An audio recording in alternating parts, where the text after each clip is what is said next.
So welcome to 13 Minutes, Why Every Man Needs a Why, and yet here I am with a woman, Leah Mm. Young. Thank you for being here. Yeah, so happy to be here. Thanks for having me. Thank you. Yeah, I've been having more and more women onto the show um, for many reasons. You're an interesting human being. You have an amazing journey. We're going to get into it, but also because you're supporting a man, a very special man. I'm sure Mm. many men, but one specifically, and that's your husband, Cody, who I've gotten to know and love. So I want to hear all about his journey, and your journey together. Thanks again for being here. Yeah, excited to share. So I always start with the name of the podcast that really sets the tone. And it is based on a statistic out there. And if I don't do that, once somebody said, wait, this isn't 13 minutes long. No, it's not 13 minutes long. But it is based on a tragic statistic that in America, every 13 minutes, a man dies by suicide. And 80% of all suicides are men. It is a silent epidemic. Mm. And I believe that the silence is part of the epidemic. When things are silent, they tend to become toxic. And I only know one way. Partially it's my demeanor, partially it's my Enneagram type. I'm a challenger to deal with the silence, and that's to be noisy. Mm. And so this is a podcast that we make some noise around some tough stuff, some difficult issues to bring awareness, attention to this so that we can maybe not rid of it, but as I say, push back the clock to 14 minutes. And that may not sound like a lot, but that means 2,888 women and children and other men won't have to lose their loved one. Mm. And I think we can do that. So thank you for being a part of this. Yeah, I'm so inspired by your mission. Yeah. It's really incredible and beautiful, and I think it's so needed. My heart aches for all the men who have felt like there is no other option. That's exactly right. And there's a lot of common threads through all of those suicides, but I think there's only two that I can really know for sure in my journey, my study, having lost my father. Number one is loneliness. Mm-hmm. I think that is a through line. Mm-hmm. And I think the other one is, as my teacher, Viktor Frankl, says, he or she who has a why to live for can bear almost any how. And I think every one of those men has lost their why, their meaning, their purpose. Yeah. And so really love to talk again to men or to women about their men or to women about their why. What's your why? Right? And when I say that, you don't have to have an answer, but does something jump out at you? What's Leah Young's why? Mm-hmm. Yeah, it does jump out to me because, I was raised by parents who have a lot of wounds.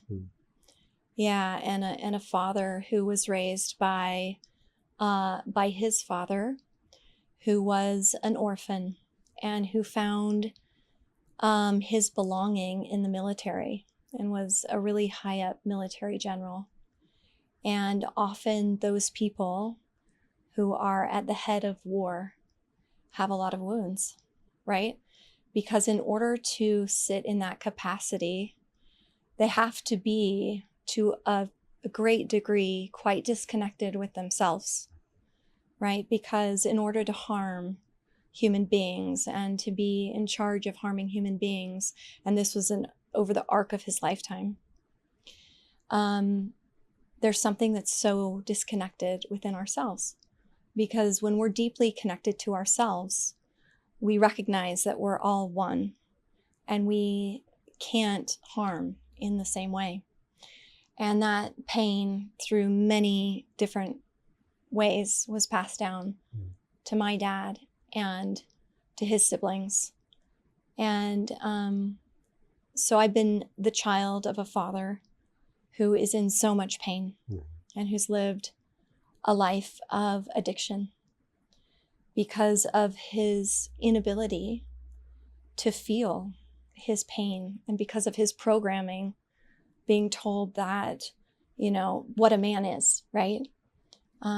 Which is the opposite of what a human is, based on his programming. So he didn't feel like he could feel scared or sad or vulnerable. And this is a long answer to your short question. Amazing.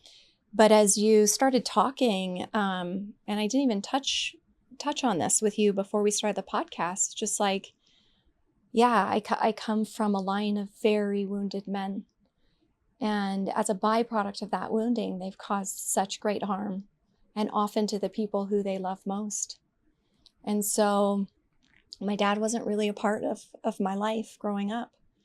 And my mom was emotionally unavailable as well. And she was wounded deeply in her own ways. And as we know, hurt people hurt people. And so maybe we circle back to that later, but it gets to sort of my why. Mm-hmm. And my why is being a cycle breaker, really. It's transmuting the pain that I experienced as a child as a byproduct of parents who didn't have the tools, the capacity, or support to metabolize their pain in healthy ways. And so that pain was inflicted into me and my siblings. And there was so much loneliness and, pain. And so, yeah, part of my why is becoming aware, sitting with my sad, vulnerable, lonely parts and learning to give them what they need so that I don't unconsciously pass that pain on to my children. And so a word that stands out to me is safety. It's just one of the most important things that I've been focused on since leaving the high demand religion that I grew up in is how can I be the safest parent to my children? Because as Shefali Sabri teaches, she has kind of head up this conscious parenting movement. And she teaches that the greatest shot at long-term influence is found through safe connection. And so that's really been a priority to me. And I know that I can only be as safe on the outward as I am to myself. So if I want to be safe for my kids' vulnerability, I have to learn to be safe for my own vulnerability.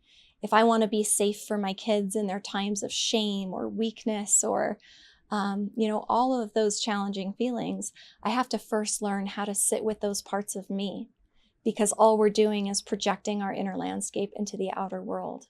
So there's other parts of my why, but I would say that's what comes to mind when you ask me that question. That's a powerful why. I think it was Carl Jung who said the greatest burden of a child is the unlived life of a parent. Yes. Right. And I heard that when you were talking. Yeah. Right. Your father's wound becomes your burden. Yeah. And that's a choice. What do I do with the burden? And I heard you say, my teacher, mentor, Viktor Frankl, says transforming tragedy into triumph. Totally. Right? Or you called it beautifully transmuting that pain, that suffering. And so I just think I can think of no greater why than to just heal that as a gift to generations to come.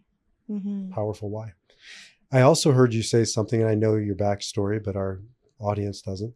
Oftentimes a religion can be a safeguard against a rogue parent or a parent who isn't doing their job. And so sometimes you hear about people turning to their religion as a refuge, as a safe place. But you just described what you turned to was yet sort of another wound upon a wound. It strike me like it was your safe place. Or maybe it was. Yeah, I would say yes and no. I'm really grateful for Mormonism, which is the high demand religion I grew up in, because it did provide me with a framework, with a feeling of belonging. There were teachers who knew me, there were adults who cared about me. And I was really grateful for that. And even in the midst of being grateful for that as a child, I also knew that my family was very different. We would sing this song, families can be together forever. And my father was excommunicated from the church when I was a very young child. And in Mormonism, you learn that means they're going to hell. And so there were so many moments in my experience as a Mormon where I didn't feel like I belonged, because there were a lot of seemingly happy families in the church. Well, my dad wasn't around, and my mom was very different than other parents that I saw and observed. And so early on, there was a lot of moments of like confusion and conflict, because I'd be so confused about this very family-centric church, but like I didn't fit that metric.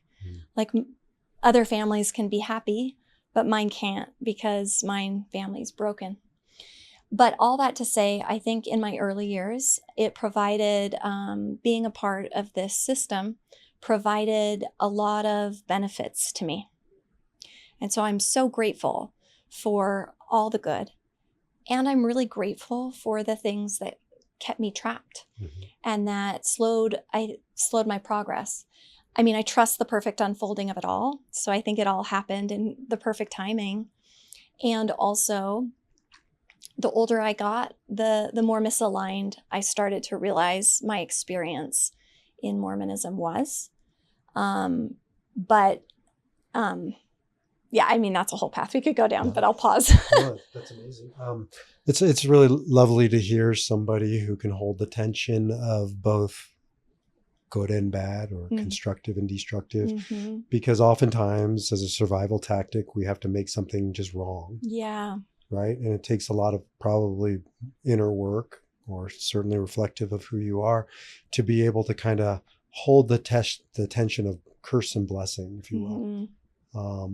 And so often I hear, especially with Mormonism, just because I don't live in a Mormon culture, and tends to be like the Colorado scene, or people who somewhat fled Mormonism. At least that's the people who I'm exposed to. And so I get a biased sort of view of it, of only the negative. And so it really is refreshing to hear that it provided you what you needed at that time. Yeah.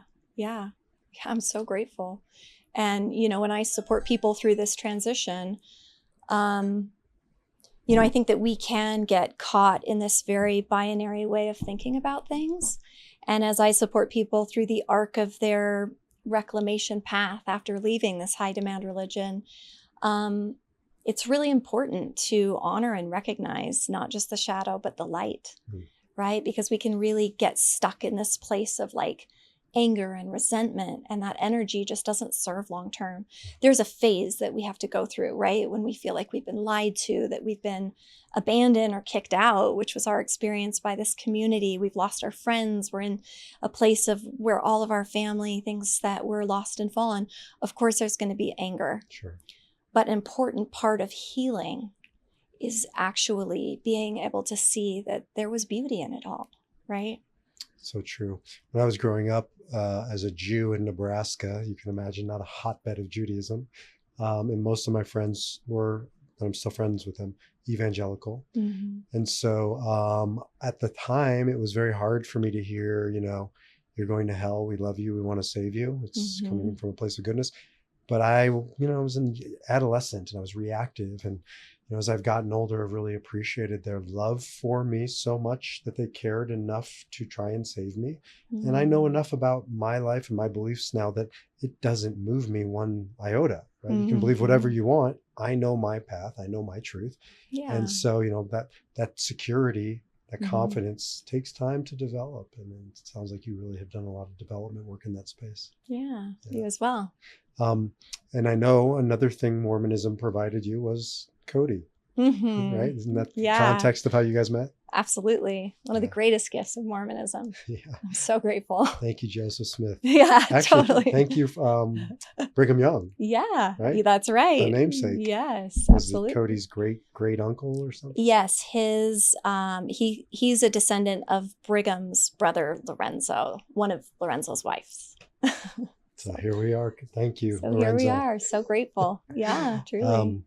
You know, it's interesting because as you describe the child wound, your father wound, his wounds, it's very, you know, the general on the battlefield, you know, in my language, it's like, I don't know what Enneagram type he was, but probably not a 9, a peacemaker, right? My father. Your grandfather, the general. Oh yeah, the general. Right? They tend not to be Enneagram 9 energy, that's peacemaking orientation, avoid conflict. And yet, right, I've gotten to know your husband quite well, and he is anything but a conflict maker. He's a conflict resolver. Yes. Right? He's a peacemaker. He's a gentle spirit. Yes. It's just so interesting that that's who, you know, you found or you were meant to be with. Yeah. Yeah. And it's interesting because when you say that, you know, something that comes up for me is that I believe that my father has such a really precious, tender soul. And that being in the household he was, with the wounded father he was in, he didn't have the capacity to know how to navigate those sensitive feelings. But, something I just want to speak to, because it's like come up, is that one of the greatest gifts of my life, and then we'll go to Cody, has been to see the healing that my dad has experienced through having a relationship with our girls. And so my oldest daughter, Brinley, when she was about 16, she started really making an effort to connect to my dad. And over the past 7 or so years, it's incredible to see the healing nature of love. And although we've reached out to him over the years and really made those attempts, I think there's so much story and shame. So it's a little bit harder to like be in that deeper connection for him with us sometimes.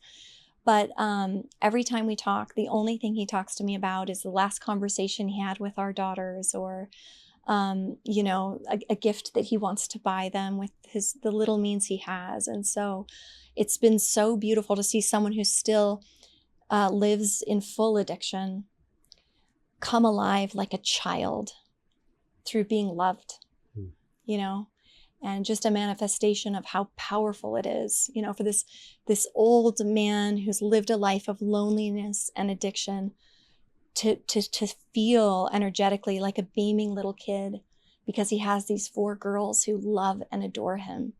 It's been one of the most beautiful experiences of my life. And I actually just had an amazing call with him this morning. And yeah, I think that's worth speaking to, because the power of love is, it's something that it's the greatest healer. It's love and belonging, Back to the theme of this conversation, of this program, is, of course, why every man needs a why. And Viktor Frankl would ask his patients on the first meeting, this is before sort of political correctness and all this etiquette and the DSM-4 manual, why haven't you killed yourself? Right? It's like shocking. But he would say is, the only thing I know about you walking through that door is you've chosen to be alive. I want to know why. And when you think about it, it's true. I can't know anything about your father, and you're telling me stuff about him, but I knew he was alive. And I want to know why, because there's a why. Yeah. What is it? And what you named, I'm sure there's others, but at the very least, there's 4 little girls who love him. Right? Yes. And we can build from that. We can build a life from that. Yes. A person, but in this case, a man needs a foundation stone. Yeah. And it really does sound like at least he has 4 plus you foundation stones. Yeah, he does. And something else I was saying, I was talking to my daughter on the way down here, actually, about the experience that you and I shared this past weekend with the group. And, we were really contemplating, would Grandpa still be here? Would he still be alive without the efforts that they've made towards him and that he's reciprocated back to them? I genuinely don't know that he would. And so it's so magnificent and healing, really, for me to see him love them in a way that he just didn't have the capacity to love me, right? In that stage of his life when I was growing up. And it takes a lot of, again, I imagine, work and awareness to get to that point where you can give what you didn't get. Like, you're giving an opportunity to your daughters that you didn't get. And a natural human reaction would be, well, screw him, right? He's out. I don't want him to have any contact with them. I don't want them to go through whatever it might be, the story. And also the self-defense, preservation mechanism that keeps us alive, to be able to work beyond that and to give the girls that gift, your father that gift, and as I'm watching you beam, yourself that gift. Yeah. Like, that takes a lot of work. Thank you. Yeah. Well, I think that when we realize that addiction often is the result of sadness, it's the result, as I'm forgetting his name. I just went to Gabor Mate. as Gabor Mate talks about, like, addiction is the way that people are trying to handle their pain. Yeah. Like, if we realize and really honor the fact that this is a manifestation of deep pain, right? There can be so much compassion. And I feel that for my dad. I feel so much compassion for him. And that really is a gift to me, to be able to feel that compassion, because then I don't have to live with this energy of, like, that doesn't serve me, right? Like, being angry at him for how he wasn't a part of my life doesn't serve me either. Yeah. So the awareness that, people who are hurting others, or, through addiction and other ways, they're often just really hurting themselves, right? It's a very profound point that Gabor Mate makes, and I don't think enough people really work with that. Mm-hmm. I talk to so many. This is a co-work space. There's like 50 therapists in here, and I hear like perpetuating the wrong, I don't know, response to addiction of dealing with the symptoms. Yeah. And I've always believed in what he's saying, which is we have to deal with the wound. Yes. Right? Nobody's Yeah. addicted as a baby. I mean, maybe you're born into addiction. That's a different issue. But, we develop addictions as a coping mechanism to make the pain go away. Exactly. I teach the Enneagram, and people say, I'm an Enneagram 8. No, you're not. That's how you survive. Mm-hmm. It's a survival tactic. It's a coping mechanism. So let's get underneath what's the wound. Yeah. Right? And you're just being able to name your father's wound. You can then put, salve and heal that wound. Yeah. And, initially, actually, when I was quite younger, in my teen years, an image that helped me a lot was imagining my dad. My brother told me this story once. He said, imagine that dad's in a hospital and he's been like in a horrible car accident and he's bleeding and he has bandages all over him. That's our dad. He's got all those wounds, but they're invisible. And I've never forgotten that moment. And it was like that imagery, like going back to that again and again as I worked through my own pain that was caused by his pain, right? And as I sought to like stay connected to him and reach out to him, just like having that visual in my mind was so powerful. Like he is in pain, And that's how you break the generational cycle, because we don't mean to. I did this. My paternal grandmother killed herself violently. I talk about it in the book. My father bared witness to the direct aftermath of it. Yeah. And then he goes down this spiral for 20 years, and he ends up basically recreating her suicide in himself. And I was so angry at him. And I said, at his funeral, I said, never again. There will not be a third generation. But I was doing it from this place of so much anger that I didn't realize it, but I'm buying into this cycle, this downward spiral, as I'm saying words that are the opposite. But the universe, existence doesn't care about your words. It cares about the energetic vibration. Yeah. And I was pissed off. And he was pissed off. And I use the analogy of, it's like driving your car using the rear view mirror. You're going to crash. I don't care how good your vision is. You stare into the mirror, you're going to crash.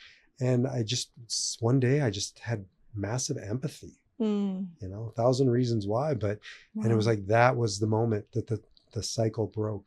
Yeah. And I can hear that in your generational healing process. Yeah, that's really beautiful. Thank you for sharing that. So, this is really important conversation about not just the wounds that the men around us carry, but the generational inheritance of those wounds. And I've seen, back to Cody, I'm committed to giving him airtime. Yeah, let's do it. I'm right there with you. But no, that was a good really framework or setup for it, because, getting to know him, he inherited, like me, like so many, like you, wounds, father wounds. And I have just seen a man who's worked so hard to learn what he wasn't taught. Yeah. And it's been really humbling and remarkable to watch him become a sort of a gentle warrior, right? Yeah. Gentle warrior spirit. Well, thank you for being, a really meaningful mentor and friend to him on his path. Anytime I am working with a male client or talking to friends who are in this space of doing this men's work, I always say, I really feel like this is the most important work on the planet. To rebalance the energies is for men to be going in and doing this work. It's critical. It's mission critical. So it is. That's that suicide statistic it's just a manifestation of the toxicity and the that negativity in men today. Yeah. And so it impacts all of us, even if we aren't directly connected to it. Right? It's a manifestation of the healing that needs to happen. Yeah. And so I love being around good men who are proactively seeking. And Cody's one of these guys who surprised me. He's open to lots of things, and he's pursuing. He's in a men's group. He's doing men's work, and the things I hear he participates in with you, I imagine aren't necessarily in his repertoire and his sort of comfort zone, and he pushes himself into that uncomfortable space. Yeah. Is that fair? It's totally fair. Yeah, I think that as Cody's, this is another thing that's been one of the greatest gifts of my life, is just watching the arc of his evolution and benefiting from it, right? Because the more Cody goes outside of his comfort zone in ways that challenge him, in ways that reflect to him the parts of himself that need love and care and tending, the more safety I experience in our relationship, the more magnetism I feel towards him. The other night and I've had so many of these moments with him in recent years, but we were sitting with our girls having dinner, and I just asked him to share a little bit about this men's retreat that he had just come back from and staffed. And there he is talking to, we only have our 2 youngest girls in the home now. Our 2 older girls are grown and gone, but he was talking about how important it is for men to feel these feelings and to feel safe and held by other men so that they can be vulnerable. He shared about how he kind of stood in for a really powerful process and was representing the father of this man who was doing this work, and just what he was absorbing with so much love as this man was just really emoting and moving and processing a lot of the pain. And then our daughter Aspen said, Dad, because she was talking about shadow work, she said, Dad, what are some of your shadows? And he's like, well, one of them is the fear of abandonment. And this is how it impacts me. And, when I'm unaware of this wound, this is how I behave or react. And another one is the fear of not being enough. And, I just find myself in these moments beaming at my husband with so much gratitude and pride. I was able to pull him into a couples coaching session that I had this week where I'm supporting a couple.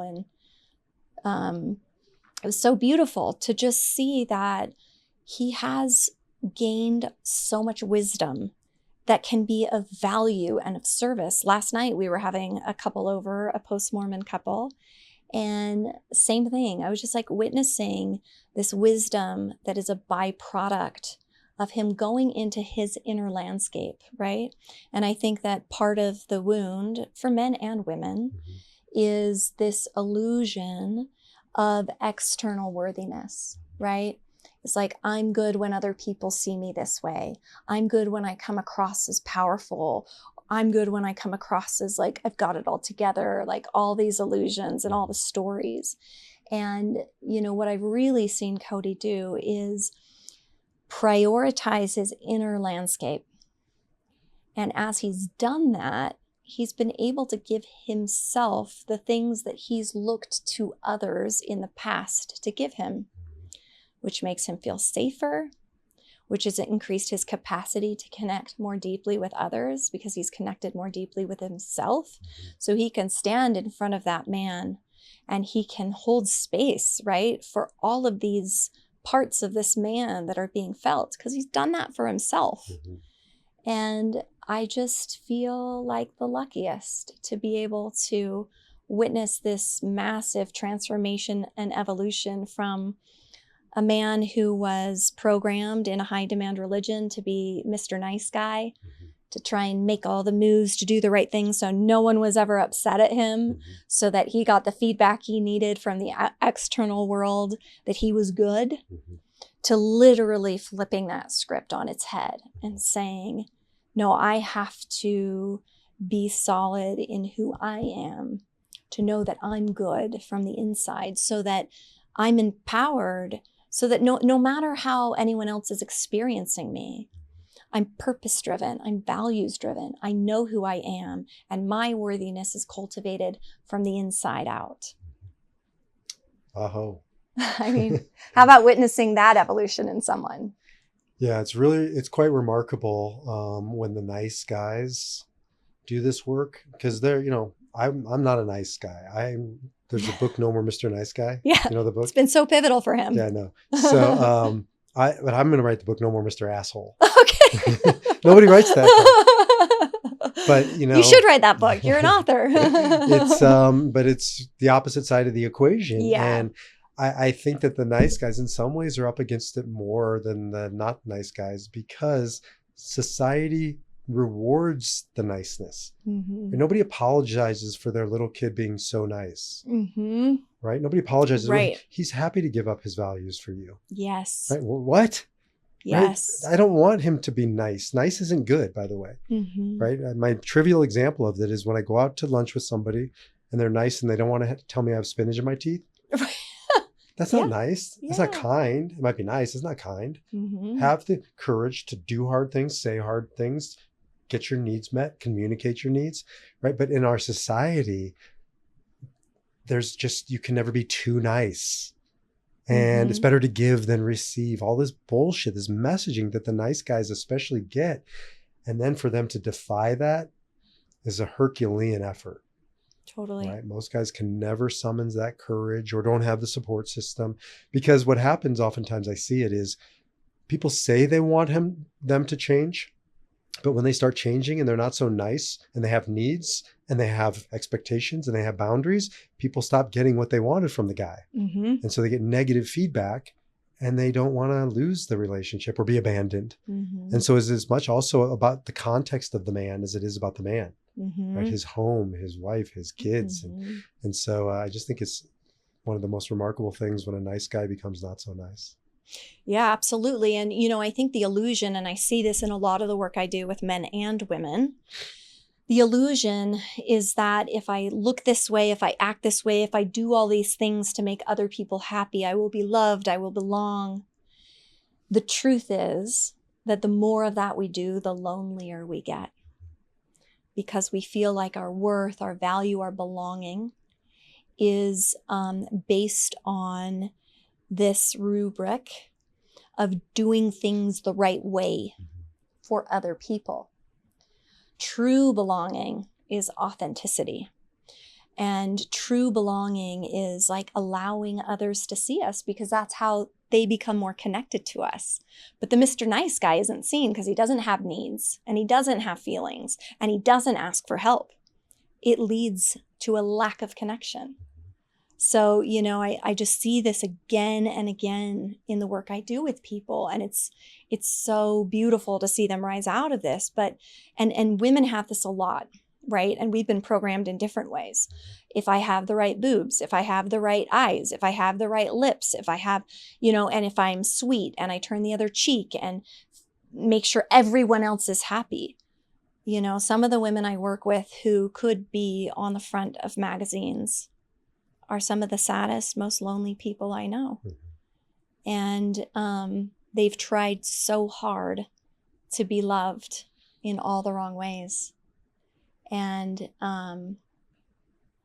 it really begins with learning to love ourselves, learning to accept us in all of our beautiful messiness, And I want to come back to that, because although I'm not really coaching or counseling women anymore, I did for a long time, and the liberation, I think, becomes most available. It's always available. I think it becomes most available midlife and onwards. And let's talk about that. But I want to come back real quickly to the nice guys, because they have just gone through a hellish 5 years. the post-COVID and the cancel culture, right? Mm. And although I understand the goodness behind almost every movement, starts out or has kernels of goodness, but anything can devolve into something that it didn't mean to. And one of the things that the cancel culture did was take the nice guys and terrorize them because they're afraid of hurting. I mean, they're genuinely good people, but they didn't want to say anything that's offensive, and everything became offensive and everybody's feelings got hurt, and it would get you canceled. Literally, I was canceled from a position for having an opinion that wasn't popular. And instead of having a respectful dialogue and agree to disagree and be respectful of each other while respecting differences, it was, you're out. And men have been terrorized in that process. Not so much the assholes, but the nice guys. And I've watched them walk on eggshells for a couple years now. And it's taken tremendous courage for them to be able to say the hard things, to not be so nice. Just kind of wanted to get your reaction to that. When I hear that through my lens, what it feels like to me, seeing this in society at large, is it's such an obvious manifestation of our collective lack of doing our own work. And so we're projecting responsibility for soothing ourselves onto others. And so instead of being able to sit with the discomfort of being in the presence with someone who has a different opinion, we're making them responsible for our discomfort, for our nervous system regulation. I mean, it's so obvious, and it's just created such a divide. It isn't courageous to silence someone because you feel uncomfortable. That discomfort is actually an indication that there's something for you to look at inside yourself. There's something for you to get curious about. And it is the McDonald's drive-through of, it just lacks substance to make other people responsible for your inner work, right? It's like, one of my teachers, Tara Brock, teaches this process called RAIN. And this is something I teach to a lot of my clients. When there's a trigger, when there's a discomfort, that's an indication. First of all, we want to recognize something's going on. There's something here. And then we investigate. But we investigate inward. We turn that curiosity inside. What's coming up in me that feels uncomfortable? And oftentimes, there's deep roots. Oftentimes, it's related to something way back in our past, right? And so then we investigate. And we recognize, accept what's happening. A is next, investigate, get curious, and then nurture, right? We need to learn to nurture those fears and those insecurities and those wounds within ourselves. But what we're doing in cancel culture is we're making everyone else responsible for our own triggers. So true. It's just a collective, to me, manifestation of a lack of capacity to self-soothe and do our own inner work. And it also is so damaging to the person who is being asked or is asking to, don't use these words, don't say this, don't do this, don't believe this. We're creating a victim mindset. Total victim consciousness. I can't handle, I am not resilient enough to, right? And therefore, you need to change. And it's like this downward spiral of a culture. Totally. Another teacher of mine, Edith Eger, who wrote a book called The Choice and the Gift, and she was a Holocaust survivor. And she said, we're all victimized by life. And if you haven't been, you will be, right? Ain't none of us getting out of this alive. But there's a difference between being a victim for a period of time, and we all have to be a victim, right? You have to lick your wounds, you have to heal, and then taking up residence there. And that's why she says it's called the victimhood, right? And so you just live in that space. And then you just make the world revolve around your victimhood. And she said, but the shift happens when you go from being a victim to being a survivor. And again, out of the Holocaust, she said this. She said, victims say, why me? And it's a fair question. My father asked it, but if you spend too much time asking it, you won't get answers. It is unanswerable. And if you do get answers, you're just validating why bad things happen to you. She said, to become a survivor, you say, what now? Right? How do I shift into this Tara Brach mindset. Mm-hmm. I've heard it called Cole, curiosity, openness, acceptance, and love, or something. Yeah. It's the same thing. Same thing. Mm-hmm. Now I have power. Mm-hmm. I have agency, Mm-hmm. right? And to me, I don't care who's across from me. I don't care what they believe. I want to be powerful in my agency, in my ability to respond. Mm-hmm. And I just think that we're coming out of this sort of dark period in our society, that we can have these conversations and then come full circle. The nice guys, right, are being encouraged to not be so nice. Mm-hmm. Be true. Mm-hmm. Be good. Be authentic. It's a great word.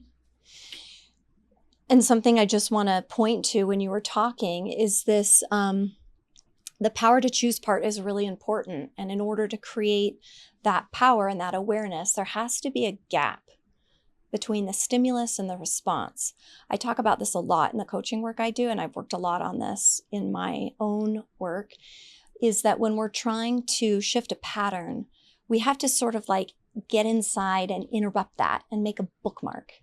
And when we think about the cancel culture, it feels very rushed, right? Like very immediate. It's like there's a stimulus and there's a response. And I think the power comes in the gap. And that's why coal or rain is powerful, because we're elongating, we're creating spaciousness between what happened and how do I respond. And that's where our choice lies. That's where the power is. And if we're responding right after the stimulus, then we're doing it from our unconscious wounded parts most often, if we're responding in a negative way. Yeah.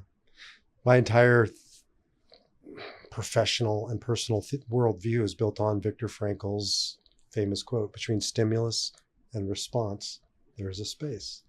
And in that space lies our power to choose our response.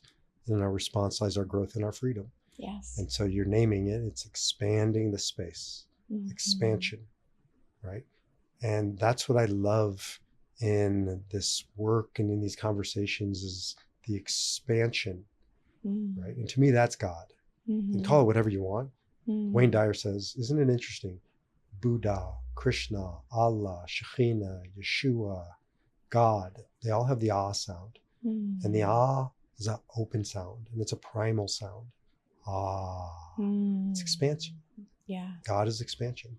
Right. And so I really do feel like we're bringing God into our lives, into this world, into these conversations through this expansive rain process. It's beautiful. I love that.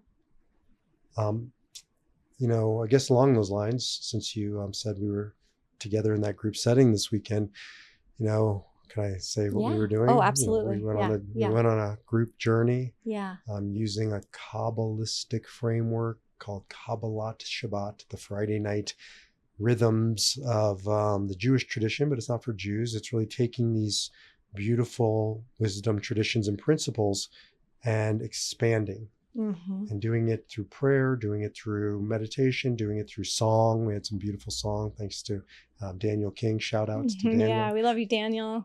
And plant medicine. And you are like one of the most diligent, disciplined, responsible people I know.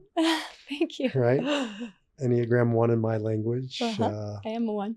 Reformer, perfectionist, diligent. They're the good boys and the good girls back in the day. They grow up to be good men and good women. My son is a 1. Anyways, I say that because, plant medicine, I'm not interested in irresponsibility. I'm not interested in shortcuts. I'm not interested in, drugs, right? And so this rise of this plant medicine movement, I think, is shocking to a lot of people who think it's a bunch of, people wearing tie-dyes at a Fish concert. That wasn't this past weekend, and that's not you. So maybe you could talk to a little bit about plant medicine in this expansion. Yeah. So this has been a really powerful part of our evolution since leaving Mormonism 8 years ago. Gosh, it's hard to know where to begin, but it has done a lot of things. One thing that medicine work has done is created an environment where it's felt. We've worked with a lot of different medicines. So in the heart opener medicine work that I've done with my husband, always in supported spaces with very clear intentions, preparations, and integration, right? And support from professionals often, at least initially until I got into the realm of sort of being someone who was holding space. But my initial experience with heart-opening medicine is it allowed me to tap into a depth of love that I didn't know was possible, that I'd never felt or experienced before. And I was in a journey with my husband, and we were able to talk about some of them, at that point had been married, 17 years or something, right? 18 years.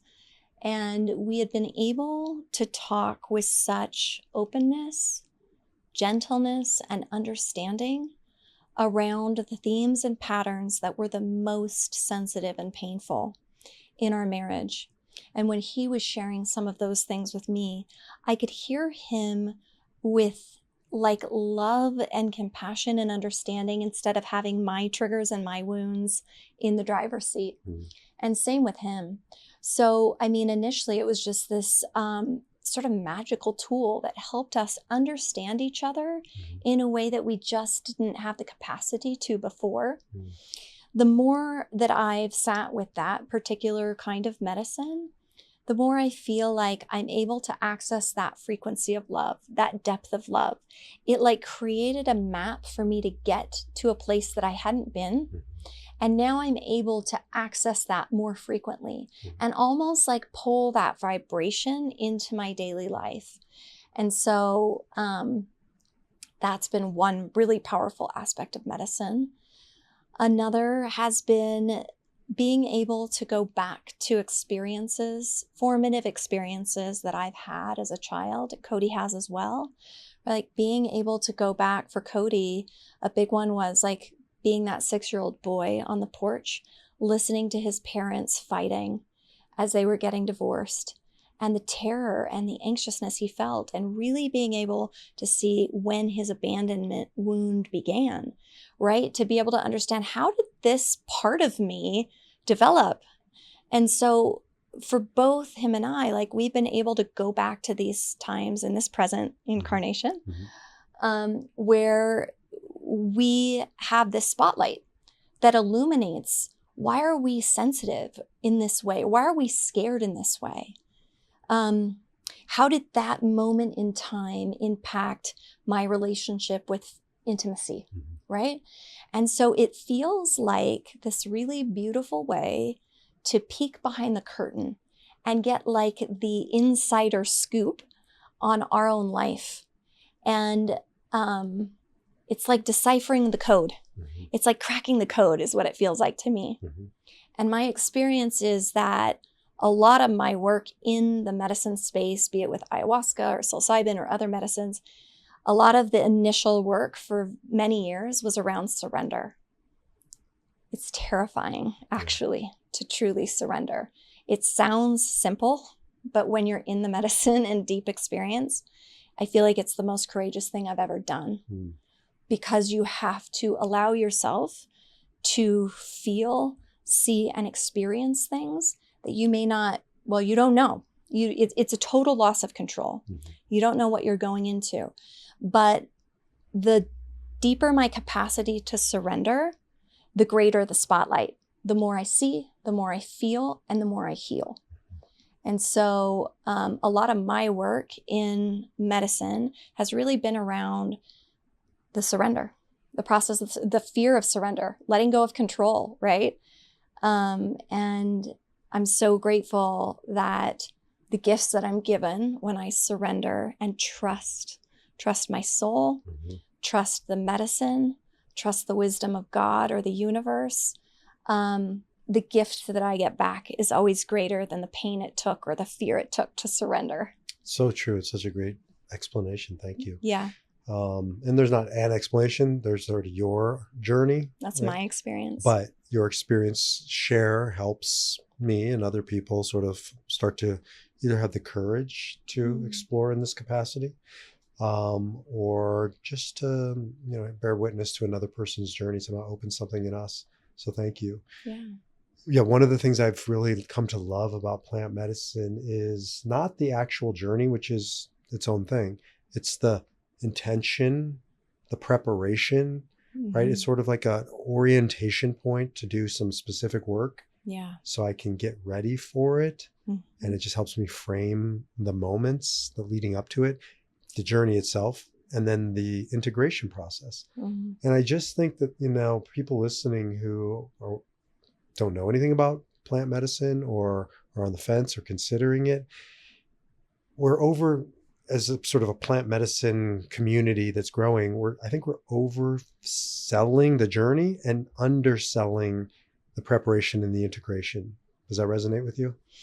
Yeah, it does. I mean, the journey is the catalyst, but really it's only as valuable as what we can take from the experience and integrate into our daily life. Yeah. So, the integration is everything, if we're not integrating, we're just experience chasing. Exactly. And those experiences can be valuable. But I think that for me, there's such a sacred nature to this medicine, and there's histories, and there's just such an honoring of indigenous traditions, and there's really a sacredness there. And I think a part of honoring the power of these plant allies is doing the work to take the lessons that they bring to us, and I think that's why the lessons are given to us, is to raise our consciousness, to raise our awareness, to create the butterfly effect, so that we're raising, we're doing our part to raise the frequency of love on the planet. I think it's really wonderful to hear responsible, serious people doing this work, because it gives other people out there a sense of reassurance.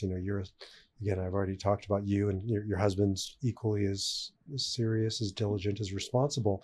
And the people that have been attracted to this are just good people who want to be great people, who want to go further, and utilizing this as just another catalyst for growth. That was my experience again this past Friday night.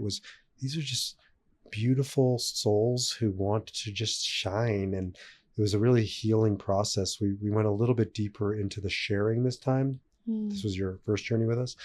We're getting our comfort and our sort of 10,000 hours, if you will, so that we can really go to the next level and help people have the most meaningful experience.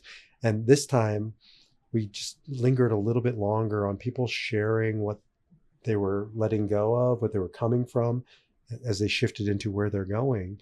And I think it was Daniel, somebody said he was just in awe or enamored or reminded of the painfulness, something like the painfulness of the human journey, and the shared humanity in that pain, right? But also the shared humanity in the willingness to transmute it, as your word, sort of bringing us full circle. And it was really remarkable to see that we all share both the darkness and the light, and to watch it almost like on one of those videos that are sped up, time lapse, right, over like a 4-hour period or a 6-hour period. It's like you can kind of watch a life cycle almost in that. And it was really almost a rebirth, and it was quite beautiful. I don't know if that was your experience. Yeah, absolutely. And I think that touches on why, for me, I become such an advocate for the responsible use of these medicines, is because it really can speed up the process of healing when done with the right setting, intention, sitter, purity of medicine, et cetera, integration. But it just, I know that I wouldn't be where I'm at in my journey without all of the experiences that I've had in the medicine space. And so I just feel an immense amount of gratitude for this psychedelic renaissance that is coming back, after the very successful government attempt to shut it all down because they wanted people to go to war, right? And in the psychedelic renaissance 1.0, this war on drugs was the way to continue to keep people disconnected and to incarcerate minorities. But it was a very successful campaign, and they shut down so many programs that were that were demonstrating the unbelievable and remarkable success that these medicines were having in the healing of people, which led to the, let's choose love, not war. Mm-hmm. They were having a hard time recruiting people to go kill other people. So, and it's much more complicated than that. But we're definitely in the 2.0 of the Renaissance. And it speaks to the power of this plant. Mushrooms, as an example, I'd say so one of the primary catalysts in this Renaissance, just grows, right? Like you can't stop it. It's in the oldest the earth. organisms on our planet. And so carries it's just so much wisdom. You can try, but it's like, the government has had to acquiesce. Trump is passing through this executive, what's it called, order to hopefully fast track the pathway for people to utilize psilocybin for medicinal purposes. So it's just amazing to kind of watch it, and also to get to be a part of something that's reemerging in our society, and to be with pioneers like yourself to utilize it for healing, for expansion, and for goodness. So, well, yeah, and the scientific studies are solid. They're solid. MAPS has done scientific studies over the last 35 years on the effectiveness of MDMA in treating complex PTSD. And most of their participants in these studies are war veterans, and the results are phenomenal. They're unlike anything that we've seen that the pharmaceutical companies can deliver. 70% of participants in these studies with complex PTSD are cured after 3 sessions in sitting with MDMA, whereas the best pharmaceuticals on the market, this can be referenced in the book Dose of Hope, the best pharmaceuticals on the market have at best 30% symptom reduction rate, 0% cure rate, because MDMA goes to the heart, goes to the core. It helps people in a safe way to relive the most traumatic events of their life. And they're able to forgive themselves. They're able to bring in compassion, understanding. They're able to feel forgiveness from those they've harmed. So it goes to the root of the issue to help heal it, right? And there's so many other medicines that are doing this. There's a brand new documentary on Netflix. I forget what it is. It's with a different medicine. But, it's just the results are undeniable. And I know that this is a big problem for pharmaceutical companies and their bottom line, which is, in my belief and in the space, the only reason why these treatments that have shown remarkable success, far greater than any pharmaceutical, have not been passed through the FDA process. In the 4th phase of this MDMA, FDA regulatory sort of thing, it was turned down. And the common consensus is because the pharmaceutical companies will lose a lot of money when people get healed and don't have to be on antidepressants for the rest of their lives. Yeah, and it comes full circle, the highest risk category of suicide are veterans. Yes. The average is almost 1 an hour. More veterans have died by suicide than all the wars combined. So it's a crazy, tragic phenomenon that I don't believe there's one single cure panacea for any of this, but a sort of an accumulation of all these things we've really been weaving through in this conversation, I believe, is how we're going to push back the clock to 14 minutes. Yeah. So thank you so much for bringing your experience, for bringing your insights, for bringing your open heart to this conversation. I know a lot of people in general, men in particular, will benefit from the wisdom that you just shared. Yeah, thank you. And in closing, I just, for any men who are listening to this, I just want to say thank you. Thank you for any work that you're doing, because the karmic wound of the woman is I'm not safe, and the karmic wound of the man is I'm not enough. And until men feel like enough, women will never be safe. And the way for us all to heal is for men to look within themselves, to know that they're enough, to feel that they're enough, to do that healing work so that the women can be safe. And as a mother of 4 daughters, I plead and I express gratitude, because it's a difficult time for men and for women. It's a difficult time for women on the planet because the disconnection that men have felt with themselves has caused a lot of harm to women as well. And so, yeah, to the men who are listening to this, I just say thank you. Please keep going, and please do everything you can to support other men in their work. And one place to look to is the Mankind Project. If you Google the Mankind Project, it's a wonderful organization. I believe it's worldwide. It's what Cody's become a part of. They can join this organization for free. They can do powerful healing retreats. They can meet with men's groups who are committed to seeing and loving each other every other week. So I thank you, men, and I continue to encourage your healing. Aho. Uh-huh. Thank you, Leah. Yeah, you're welcome.